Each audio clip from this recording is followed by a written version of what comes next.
And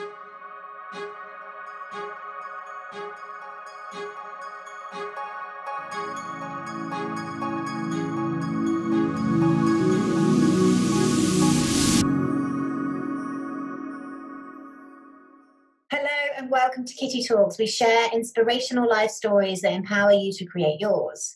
And today I am very excited about the guest I'm about to introduce you to. He is a man after my own heart. He's passionate about mental health and being an advocate for people who are suffering with mental health issues. He and I have both gone through them, and he's going to tell you a little bit more about that.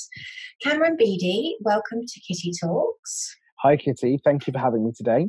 I'm very excited to have you on. Such a lovely human being. We've connected previous to the show. And Kamran, you can feel his heart. It's very beautiful. Oh, thank you. But Kamran is a mind and body coach, a NLP practitioner and hypnotherapist. And he's going to tell us what a IEMT practitioner is as well. Yeah. So, Kamran, for those guys listening who maybe haven't come across you, I'd really appreciate it if you could explain to our audience who you are and what you're currently doing in the world. Yeah, so I'm currently working with people around mental health challenges. I tend to see a lot of people who kind of suffer or are challenged by anxiety. So I'm kind of more in the domain now of working with people that have anxiety challenges, whether it's around parenting, whether it's around where they are in their life or where they're going. And I still work with people physically, so I still teach Pilates, and I cross over a lot of mind, body kind of methods from relaxation, meditation, as well as personal coaching. Wow, fantastic. And what we love to do on Kitty Talks is really share your story, because obviously there's lots of people out there listening who are tuning in, trying to find how they want to contribute in the world. And I find it amazing when people like yourself share your transformational journey and story. So would you mind kind of taking us back and just sharing with me and the audience how you got into the work you do?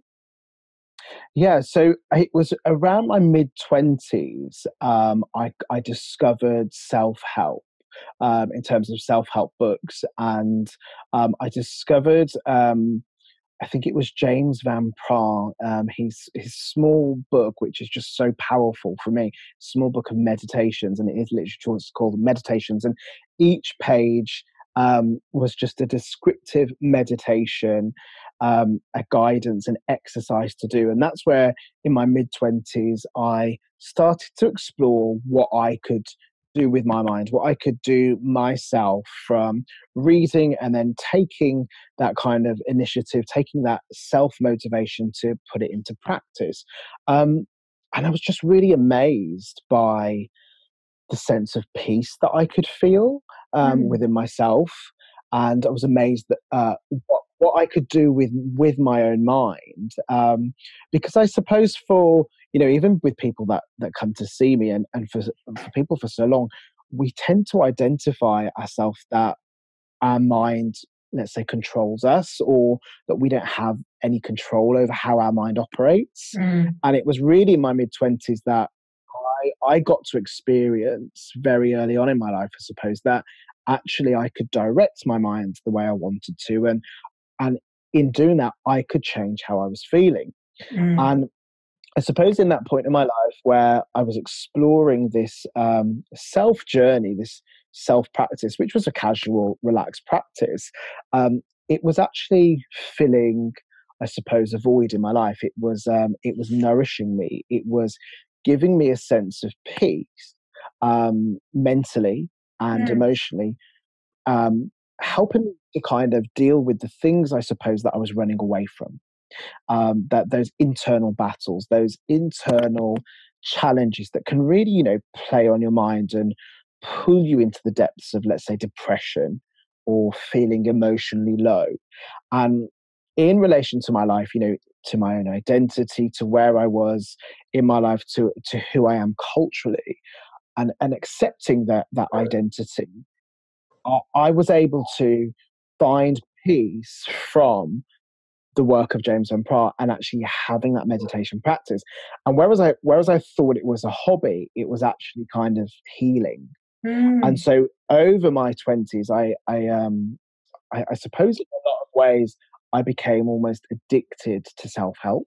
addicted to learning lots of different things that I could do for myself. And in some ways, I feel quite blessed that that became my addiction, because I was going Yeah. through a lot of personal challenges, especially with my identity, and it was everything that I contained.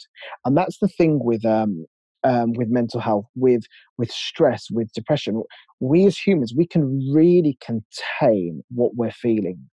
We can really hide from the world Box it off, what's yeah. happening on the inside, Mm. and we can really put on this perception of what's out there, putting on the perception of a smile or being happy, but when inside we can be suffering, and Mm. that can be difficult. It can be a lonely road.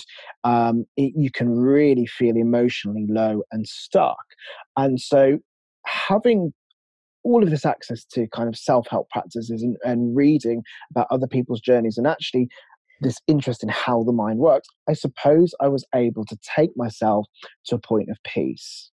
I was able to distract myself. And a lot of people use, substances or habits I or was, things. I was going to say, it's so impressive for an early 20-year-old to be not experimenting with drugs and alcohol Right. and to be experimenting with meditation. That's not the norm. And how did it come about? I suppose, it's the term. It was, it's that famous kind of saying that when the student's ready, the teacher appears. Mm. Um, and I was just, this was after my student days, and on the outside, I was living a life where I was happy and I had a really good social circle and I was doing a career that I loved. But I knew, and only I knew, and people around me had a sense, because the mask can drop. But Mm. I knew, and I was feeling this challenge, and I was in a bookstore, and I was just walking through, and maybe it was something about, bookstores tend to be very quiet, very peaceful, and that's what I was searching for within. I was searching for peace, and I was just in this bookstore, and the book was sat there, and there was just something about it, this book on Mm. meditations, that I took away with me, and it Called became you. like a hobby. Late in my late 20s, it was more, yeah, it called me. But in my late 20s, all of this work became like a practice, a way of life. Mm. Back then, it was a hobby, and it's in Mm. self-reflection. It's in looking back. I was like, do you know what? Yes, I smoked. Yes, I drank. But actually, my natural high, was to go within myself and to create that sense of peace. Mm. And I think it's so important that what you're talking about with feelings and emotions and how human beings, because depending on the environment we're brought up in, depends on how I think we express ourselves. And personally, I was brought up in an environment which was very closed around emotions. Like, you didn't express your emotions, you didn't talk about how you felt, And so you're right. We can be very good as humans as hiding it and pretending that everything's okay, whereas actually there's kind of this nagging feeling and nagging doubt. So how did you shift Yeah. into wanting to make that more of a And career? Well, so my kind of career transition. So I was in the arts. I was a professional dancer for 8 years, and I'd sort of always been working around the body. And I began teaching Pilates, because you're always in and out of work. So I was teaching Pilates, and I suddenly moved more into like having a physical, let's say, business, where I was seeing more and more clients. And in the early days, the clients that I worked with, they were injured. They had a lot of back problems. And I remember one particular lady, I'd done a few sessions with her, and she came bouncing into the studio where I was working, and she said, "You've really changed my life, because I'm not in any pain." And there was just this overwhelming feeling in my chest of kind of like Ooh. purpose. If I were to label it, it was like Mm. purpose. Like me had had an effect on someone else's life. Mm, And it beautiful. was just, and being in that arts industry, which I kind of towards the end, I was getting standing around a lot. It's boring. You're waiting for work. So and that's what it is. It's a feeling. And when you listen to that feeling, and when you allow that feeling to guide you, Mm. you start to live more from within. Mm. Um, and the joy of that feeling, and I still feel it now, but in those early days, because it was so new to me, because it was so raw, that feeling right in your chest, right from your heart. Mm. Um, it, what I learned then was it never went away. It never weakened. If anything, it got stronger. The more you listened to that center there in your heart, the more you embrace that feeling, it got stronger. And so, like a calling, it almost became that beacon of light from within you. Like, how can I shine this into someone else's life? How can I make another impact? Because I suppose, we are here in many ways to serve. And the best thing that we can do, and it doesn't have to be for an exchange. Okay, this was work, but the best thing that we can do is be of service to someone else, right? Absolutely. Talking my language. Yeah. and it's that inner feeling, that inner knowing, that connectedness, which I believe everyone can feel. So that's what kind of transitioned me very quickly into working with more and more people. And that feeling was there. I kind of changed my perception of life. I was living more through gratitude. My hobby became like a practice, more than practice, it became like a way of life, a way of my mind.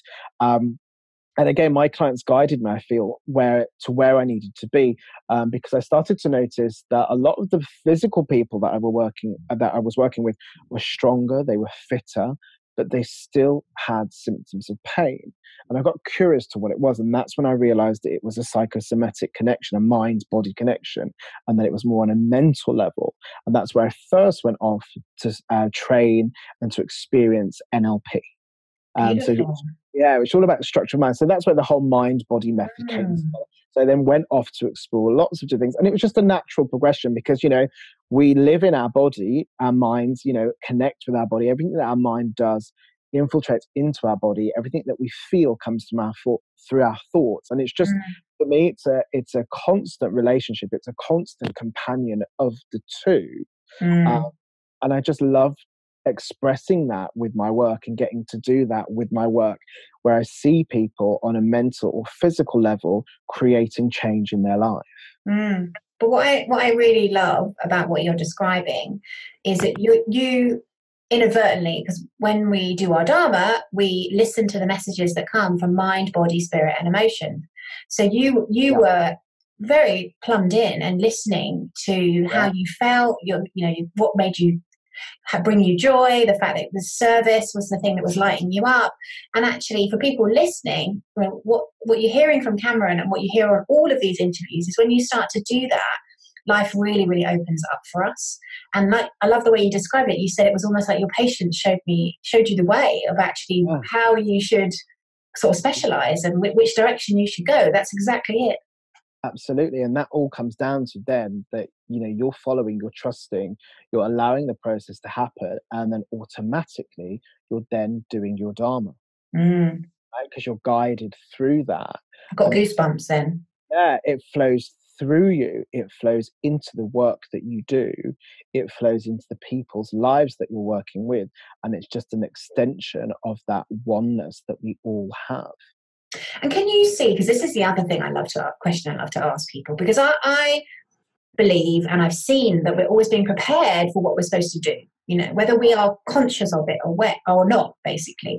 So your dance training and your kind of background, can you see how and why now? Because I'd love you to explain that for people. Absolutely, because I started dancing as a teenager. I was 13 years old, and back I'm in my 30s now, but back then I suppose it's very different in schools now, but back then, being a guy in school dancing, like I was the only guy in school, and I just wasn't phased. There was this kind of inner strength within me to, I loved it. I loved the feeling. I did it. But the 13-year-old me who went into that career, he was going to dance forever. He was going to dance. That's all he was going to do. And actually, the transition to starting to work with people in their bodies was so smooth. And it's exactly what you said. I was just naturally in that position. I was like, do you know what? I needed to have that education of the body, to have that passion for dance. And that has led me to working with people and working with their bodies now. And to be able to look back to that, and to be able to look back and to see, actually, it was the clients, the people that I was working with, and there's other issues of pain that was coming in that wasn't physical, which then led me to the mind. And you know what? I'm really open to being led to where I need to go to next. Absolutely. Your purpose will keep evolving and unveiling itself to you. But what I also love is you were doing something at a really young age, like 13, you were dancing, like you said, you could dance and dance and dance. And that's the thing, people listening, do what it is that you love and that you're passionate about. And that gets you onto the right path. It really does. And I don't think that has any limits. And by that, I mean, it doesn't have any time limits. We so easily get in our own way as adults. We think, oh, I'm too old to do that, or I'll look silly doing that.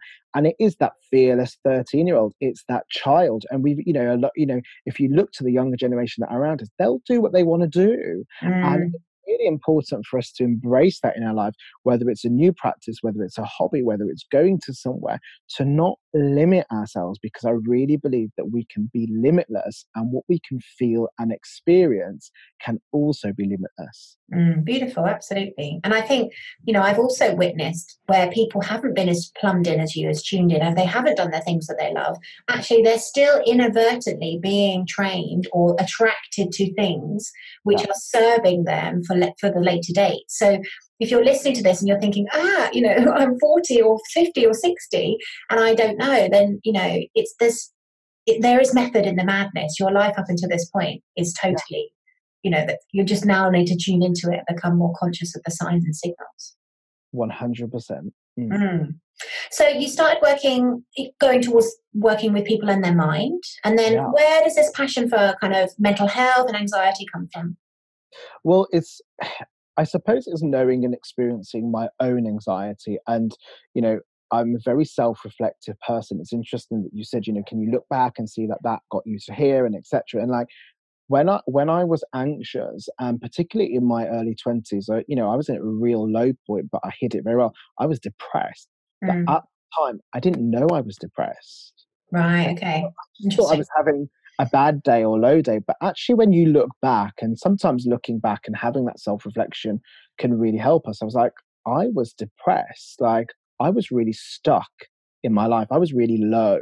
I was really lost. And, having been in that position, that's what inspires me to kind of now champion a message of, actually, I know what it's like being there, and I know what that internal struggle is like. I know that it's really hard to communicate within yourself and to get past those thoughts that play on your mind and those feelings that really weigh your body down, but it can be done. And I know that there's tools and there's resources and there's information out there that you can try, you can embrace, but it comes down to you. So that's what drives me now to share and promote and to show people that actually there's so much that you can do. And one of the more difficult things that you can do to yourself is to bottle it up and hold it in, because that can really, it's like a pressure cooker. That's what it felt like for me. And it was like a pressure cooker waiting to explode. Now, how long are you going to let that bubble and pressure rise up inside you? Because there's only so long you can hold on to that. So that's really important for me now to, through my book, through my work, to show people that actually there's ways that you can cope. There's ways that you can experience within yourself that can help you to transform the way that you're thinking, feeling within yourself. And even if that starts that first step, which moves you towards your path, which moves you towards the place that you need to get to in your life, embrace it, because we're very, very lucky. Like, today, in today's age, that we have access to so much information. The fact that we're having a conversation about this and we can put that out there and share that with people. None of this was around when, I was in my early 20s. There was very little even internet access. We've got it so easy now on our phone. Look it up, try something, stop suffering inside. Absolutely. Yeah, and you raised some fantastic points there, because I think, we're not educated to understand that we are energetic, and that emotions should flow through us, and we shouldn't bottle them up. The example I always give, Cameron, is about animals. Like, you see an animal when they're scared, they shake because they're releasing the trauma. Whereas we as human beings, you know this from NLP, we hug it and we hold it in. And of course, And of course, I never knew any of that. So for me, crying was totally weak. I'd grown up in an environment where you didn't cry because that would make you weak. And Yep. so literally, I just held on to everything. And for me, it came out in drinking benders. Well, yeah. Yeah, because it has to come out somewhere, and it came out in depression and drinking benders. And I think the other thing that I'm pleased to see is changing now, which I totally agree with you, wasn't probably available in our day and age so much, was more of an awareness of mental health and actual people not being afraid to talk about it. Because that was the other thing, the stigma that no one had ever said that they didn't feel good. So I didn't want to say anything because everybody else seems to be really happy, and no one's ever said that you can get down, and that's, So yes, I am pleased as well that, and actually I think you and I have the same mission. Yeah, absolutely. To raise that awareness and, to let people know that there's so much that you can do.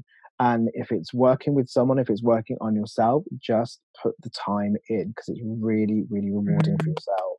Yeah, and it's so worth it, isn't it? Because I think when you're trapped in that cycle, like for me, I didn't really know what was going on. But I think if you're listening to this, if you're having more bad days than good, there's something there you need to address, and you don't want to push it down. Yeah. So you wrote a book about this. You're so passionate about it. You wrote a book. What inspired the book? Well, it was kind of like, so my inspiration came from, I suppose I was at a point where I'm passionate about this. I'm sharing information through the social media platforms, and, I'm putting posts out about what we can do with our mind, how our bodies work, the joys, the benefits of meditation, like just general self-motivation, self-help. And I just kind of had this thought, this kind of narrative that I was sat and it was going through my head. I was like, everywhere you go, everywhere I go, my thoughts, they're with me. Mm-hmm. So it's kind of like, it doesn't matter where you are, your thoughts, they travel around with you. It's like, where we live in our heads. Mm-hmm. We can be on the beach, but mentally, we can be back at home, or we can be in the past and so far from that reality of being on the beach. It's like, you can be walking down the road, but actually you're walking in your mind. I was like, this is like a constant companion. This is a space that we occupy so much of the time, which led me to the title, Your Mind is Your Home. This is where we live. And so it was this angle of showing people what they could do with their mind, what they could explore with their mind to help them find relief. Because with a lot of the work that I was doing with NLP and IEMT and hypnosis, I started to see similar patterns across people that were struggling with anxiety or even depression, similar structures to how their thoughts were working, to how that internal dialogue was sounding. And so I was like, I'm doing similar interventions. Okay, so let's write about this. Let's get it out on a wider basis. And then I kind of, that creative side, from my art background came back to me, because I made it very, very modern, very creative. I'm, encouraging you to look at the daily actions that you take as you're editing and swiping and scrolling through all those news feeds that we do so unconsciously. Actually, you've got a news feed inside your head. You've got a timeline that sits there that shows you those memories, those time hops from the past that actually you don't want to be seeing. So you can do an intervention on those, just as you would do and manipulate and edit something on your phone. I've never thought about it like that. Yeah, and which is kind of classic NLP as well. We filter pictures. We look for good lighting. It's what we all do, right? We filter our perception of reality to make it appear good. And you can actually apply that same filtering process to the way someone or even an experience appears in your mind. So one of the quotes I put in the book is, it's about spending more time looking at the screen in your mind and giving that screen in your mind more attention, instead of giving the screen in your hand so much attention. So, relating that to your phone, because So talk me through that. So in a way, do you mean like almost using your brain like a vision board for what you want to happen in your life, as in creating your life? Is that? Yeah, well, do you know what? That's interesting, because that's more towards the last section of the book, because the whole center section, let's say the how-to section, is saying, see your mind not only as a space that you live in, right, but see it as a timeline. You know, thoughts come in and out. Yeah. You scroll through different things. In your mind, you can go anywhere. You can drift off into the past to what happened. You can rewatch it. You Mm-hmm. can re-feel it. You can re-experience it. You can project yourself off into the future. Fear, worry, anxiety. So see it as a screen, because that's what it is. You watch those scenes and scenarios happening, but take that position of being a director. So instead of just sitting in that cinema in your head, watching those characters of your life play out, actually stop them, actually direct them to where you want to go to, or actually change the filter, change the way that their sounds are working, which is very NLP, in changing that structure of your head. And you know, that whole what you just said about having that future projection, once you've realized that you can change the setup, the structure of how the people are appearing in your head, how those memories are coming in your head, you can then create those thoughts that you want to have. You can create those experiences. You can even create those rooms that you can sit in inside your head. That's the joy of our minds. Not only can we create, but we can change and edit it. But most people, and I was in that position for a long time, we sit in the position where we feel stuck, where we've just got to watch it play out. You know, we just feel that we are powerless. Well, actually, we're really, really powerful. We can make those changes. And one of the examples I give, I say, would you watch the content of what's going on in your mind, your experiences on your TV screen? Most people would want to turn that screen off or walk out the room.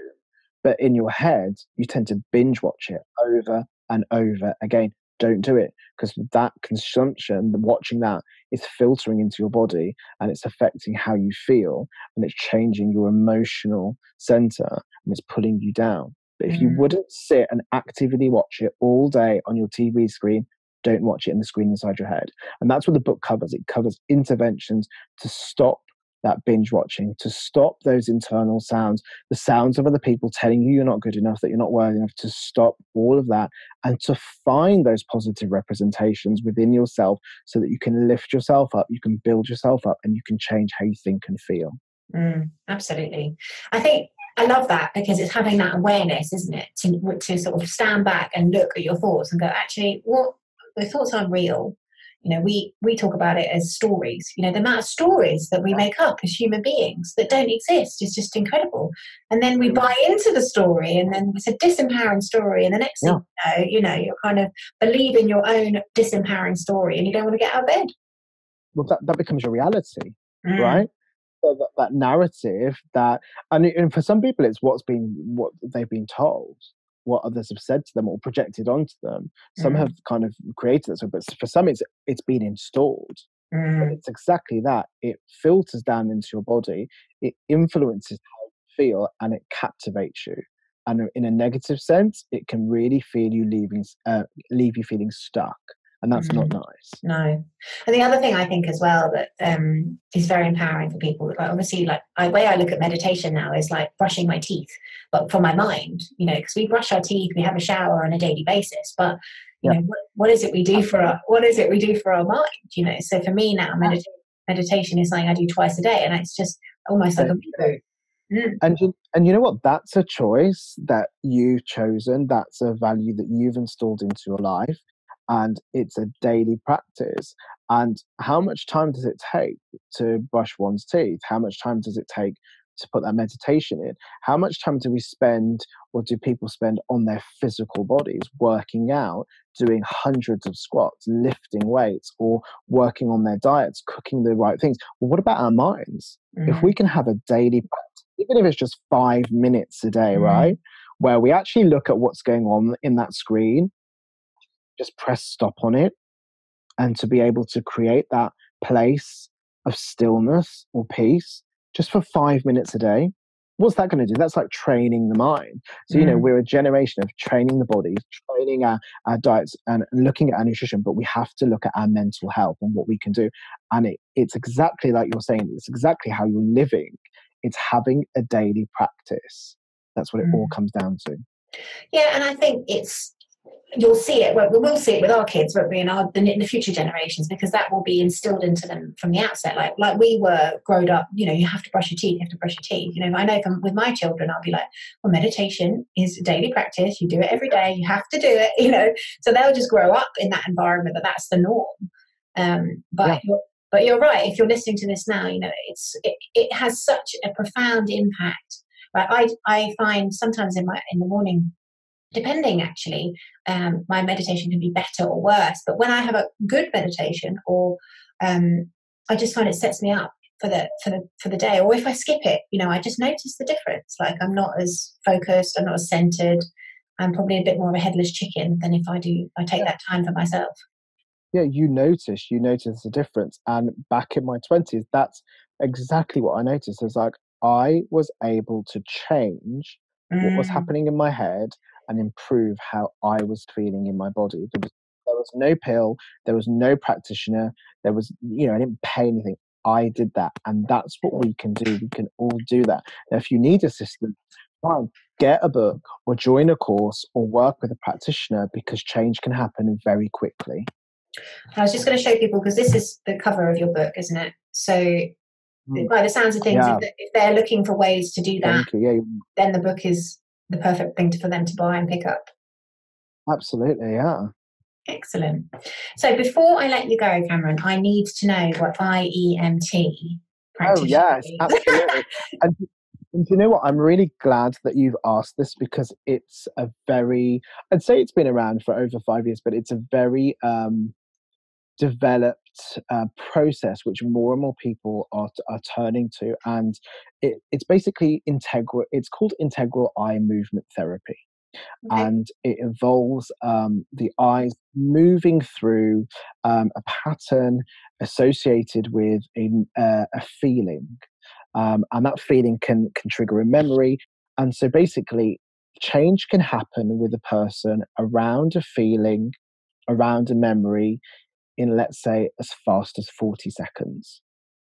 So let's say a person has got, and it's great for trauma, so if a person has got an uncomfortable memory, an uncomfortable feeling, let's say in under a minute, that can be released, changed.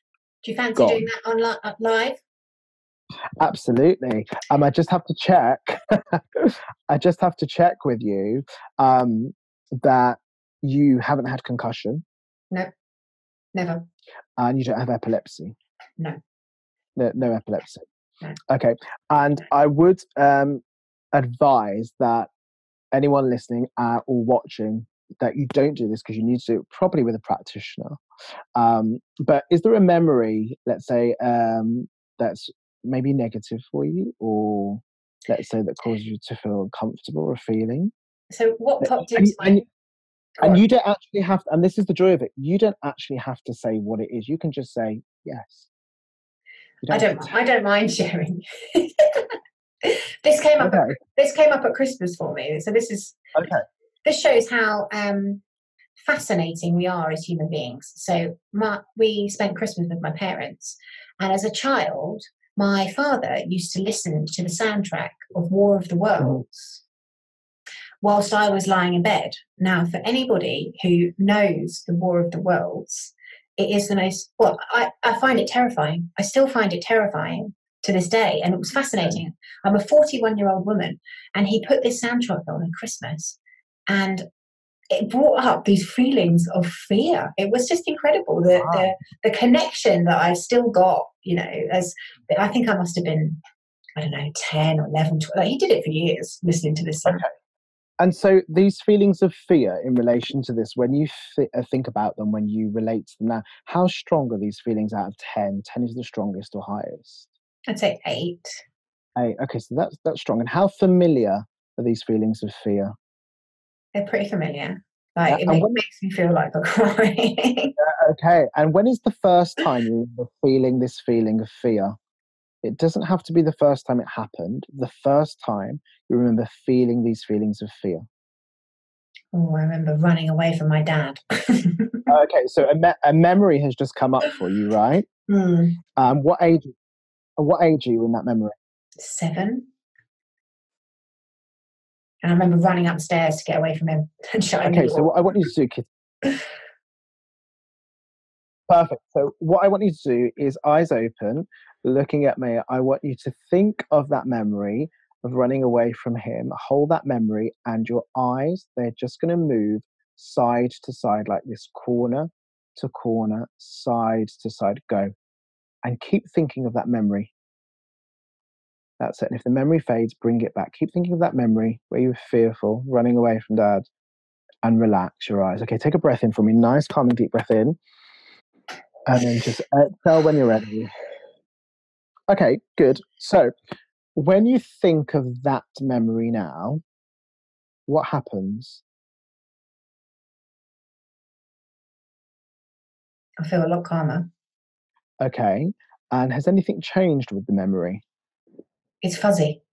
There you go. Okay, so there's been a change. Yeah. And what about where the memory is located? Can't quite connect to it. Okay, and how does that feel? Like that's weird. You kind of, so to describe the difference to people listening. Yeah, please do.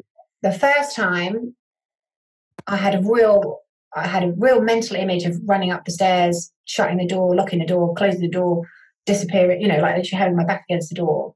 And I could feel that. And then it's not as there's just not the charge doesn't feel so strong behind it. You said it was 8 out of 10. Where would you put the feeling now in terms of a number? Am I going to War of the Worlds, or am I going to running up the stairs? Okay, well, when you think of War of the Worlds, where would you put the feeling of fear there? 5. So that's gone down? It's gone down a lot. Okay, because the connection point to where you learned how to be fearful for you was where you were running up the stairs. So where would you put the number of fear running up the stairs? Probably around the same, 5, I think. Okay, so that's gone down. Yeah. And is it still fuzzy? I can see it, but I don't have the same feeling behind it.